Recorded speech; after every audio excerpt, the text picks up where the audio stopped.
जय हिंद साथियों, क्रैकोपीडिया के यूट्यूब चैनल पर आप सबों का स्वागत है। तो जैसा कि आप लोग इस बात से अवगत हैं कि हम लोग मेडिवल हिस्ट्री का रिवीजन सीरीज कंप्लीट कर रहे हैं, जो कि एनसीईआरटी पर आधारित है और यह किरण पब्लिकेशन से का यह बुक है।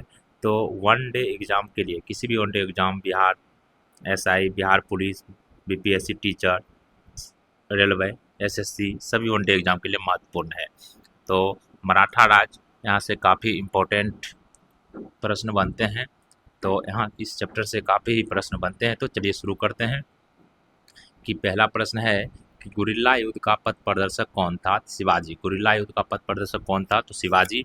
शिवाजी के प्रशासन में पेशवा कहा जाता था प्रधानमंत्री को। शिवाजी के प्रशासन में पेशवा किसे कहा जाता था? प्रधानमंत्री को। चौथ क्या था? पड़ोसी राज्यों पर शिवाजी द्वारा लगाया गया भूमि कर। चौथ क्या था? पड़ोसी राज्यों पर शिवाजी द्वारा लगाया गया भूमि कर। मराठा राज्य का दूसरा संस्थापक किसे कहा जाता है? बालाजी विश्वनाथ को। मराठा राज्य का दूसरा संस्थापक किसे कहा जाता है? बालाजी विश्वनाथ को। यूरोपीय शक्तियों में किसने शिवाजी को तोपें प्रदान की थी? अंग्रेज ने। यूरोपीय शक्तियों में किसने शिवाजी को तोपें प्रदान की? अंग्रेज ने।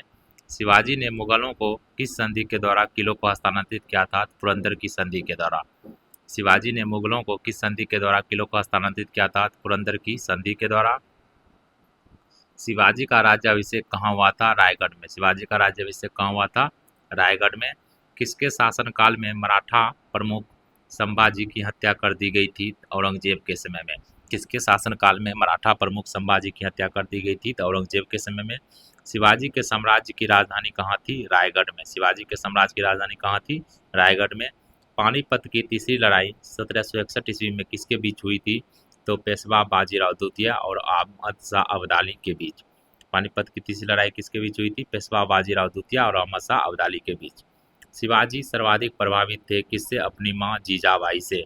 अष्टप्रधान मंत्री परिषद किस शासक के शासनकाल में थी? शिवाजी। वही अष्टदिग्गज अगर रहे तो अष्टदिग्गज अगर पूछे कि मंत्री परिषद किस शासक के शासनकाल में थी, तो वह हो जाएगा कृष्णदेव राय। क्या हो जाएगा? कृष्णदेव राय। नेक्स्ट है दास बोध के रचनाकार कौन है? समर्थ रामदास। दास बोध के रचनाकार कौन है? समर्थ रामदास। दास बोध के रचनाकार हैं समर्थ रामदास। तो चलिए नेक्स्ट प्रश्न है कि लॉर्ड वेलेजली की सहायक संधि। सहायक संधि की शुरुआत किसने किया था? लॉर्ड वेलेजली ने। को स्वीकार करने वाला पहला मराठा सरदार कौन था? पेशवा बाजीराव द्वितीय। लॉर्ड वेलेजली ने जो सहायक संधि शुरुआत किया था, ठीक, उसको स्वीकार करने वाला पहला मराठा सरदार कौन था? पेशवा बाजीराव द्वितीय था। सरंजामी प्रथा किससे संबंधित थी? मराठा भू राजस्व व्यवस्था से। सरंजामी प्रथा किससे संबंधित थी? मराठा भू राजस्व व्यवस्था से। वह कौन सेना नायक था जिसे बीजापुर के सुल्तान ने 1659 में शिवाजी को जिंदा या मुर्दा पकड़कर लाने के लिए भेजा था? अफजल खान को। वह कौन सेना नायक था जिसे बीजापुर के सुल्तान ने 1659 में शिवाजी को जिंदा या मुर्दा पकड़कर लाने के लिए भेजा था? अफजल खान को। शिवाजी मुगलों की कैद से भागने के समय कौन से नगर में कैद थे? तो आगरा में। शिवाजी मुगलों की कैद से भागने के समय कौन से नगर में कैद थे? आगरा के नगर में। ग्वालियर राज्य की स्थापना किसने की थी? जीवाजीराव सिंधिया ने। ग्वालियर राज्य की स्थापना किसने की थी? जीवाजीराव सिंधिया ने।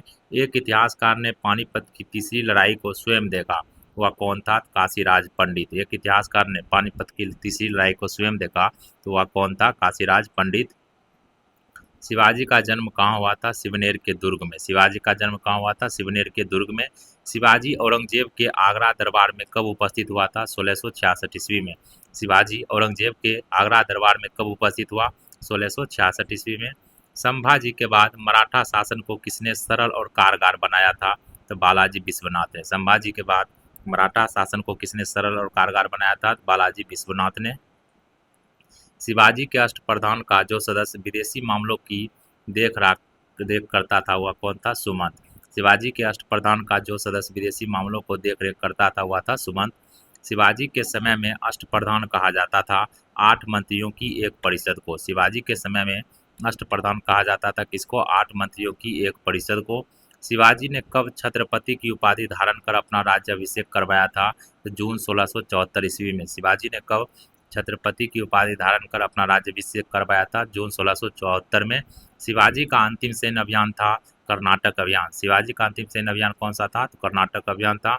शिवाजी को पहाड़ी चूहा व साहसी डाकू की संज्ञा किसने दी थी? तो औरंगजेब ने। शिवाजी को पहाड़ी चूहा व साहसी डाकू की संज्ञा किसने दी थी? औरंगजेब ने।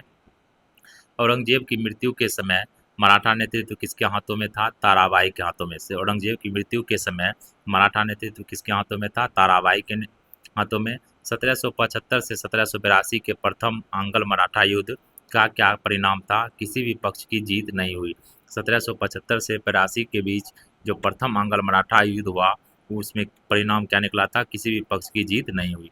तृतीय आंग्ल मराठा युद्ध जो 1817 से 1818 ईस्वी के दौरान हुआ था वो उसमें सबसे अंतिम संधि कौन सी थी? कानपुर की संधि। तृतीय आंग्ल मराठा युद्ध 1817 से 18 के दौरान हुई थी, उसमें सबसे अंतिम संधि कौन सी थी? तो कानपुर की संधि। किसके शासनकाल में प्रथम आंग्ल मराठा युद्ध 1775 से 82 हुआ था? माधवराव नारायण के शासनकाल में। किसके शासनकाल में प्रथम आंग्ल मराठा युद्ध 1775 से 82 हुआ था? तो माधवराव नारायण के समय में। द्वितीय आंग्ल मराठा युद्ध 1803 से 1806 में एवं तृतीय आंग्ल मराठा युद्ध 1817 से 18 के समय मराठी पेशवा कौन था? बाजीराव द्वितीय। द्वितीय आंग्ल मराठा युद्ध और तृतीय आंग्ल मराठा युद्ध के समय मराठी पेशवा था बाजीराव द्वितीय। मराठा साम्राज्य का अंतिम पेशवा कौन था? बाजीराव द्वितीय। किसे अंतिम महान पेशवा कहा जाता है? माधवराव को। किसे अंतिम महान पेशवा कहा जाता है? माधवराव को। शिवाजी के बाद किसने गुरिल्ला युद्ध का संचालन किया था? तो बाजीराव प्रथम ने। शिवाजी के बाद किसने गुरिल्ला युद्ध का संचालन किया था? तो बाजीराव प्रथम ने।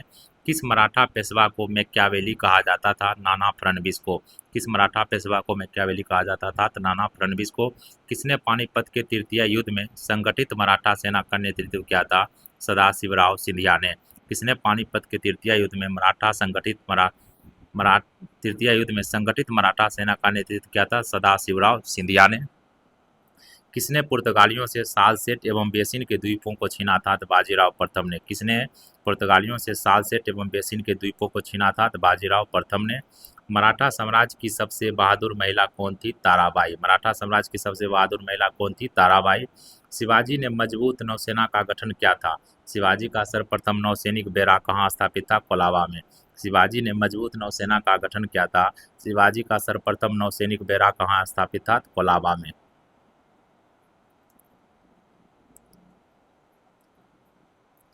मराठा राज्य के संस्थापक कौन थे? शिवाजी। मराठा राज्य के संस्थापक कौन थे? शिवाजी।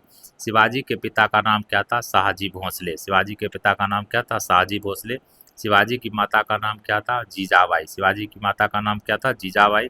शिवाजी के गुरु कौन थे? समर्थ रामदास। शिवाजी के गुरु कौन थे? समर्थ रामदास।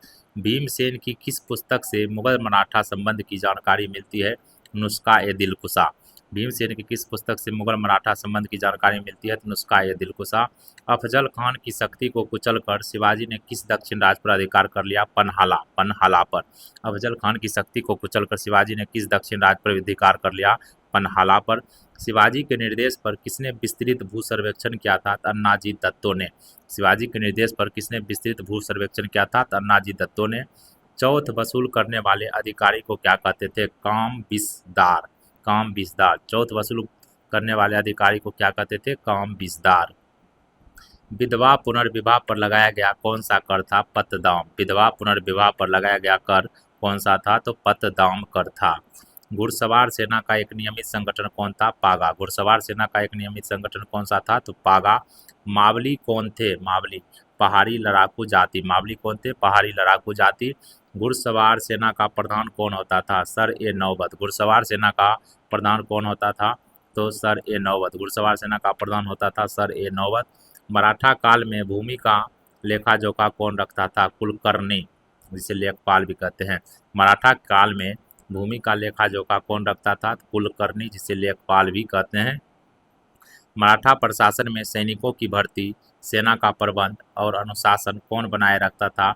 सर ए नौबत। मराठा प्रशासन में सैनिकों की भर्ती, सेना का प्रबंध और अनुशासन कौन बनाए रखता था? सर ए नौबत।